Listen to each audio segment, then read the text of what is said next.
Jeg har udgivet 7 malebøger nu.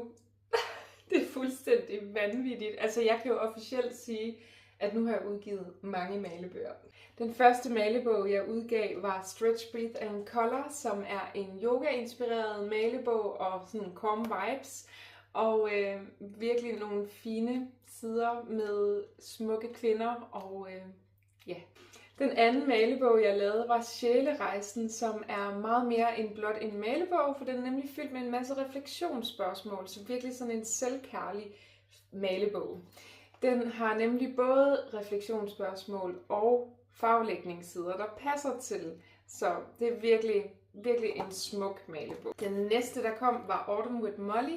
Molly er jo vores lille hamster, der bor herhjemme ved os, og det endte jo med at komme intet mindre end 2 malebøger ud af, i hvert fald indtil videre.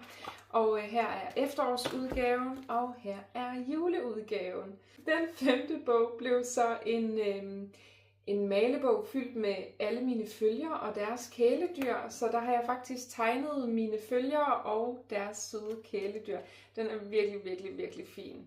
Og det var så hyggeligt at sidde og tegne. 6. malebog er Lumas World, som er en virkelig fantasifuld og drømmende, smuk, sød, kærlig, hjertevarm malebog. Den er simpelthen så sød og magisk. Jeg er rigtig stolt af den her.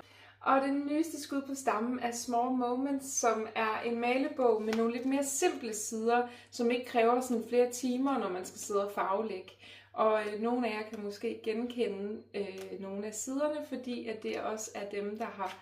Nogle af dem har været mine klistermærker, så det er lidt hyggeligt at kigge lidt tilbage på nogle af dem. Så man kan jo faktisk købe klistermærker, der matcher lidt til den her malebog.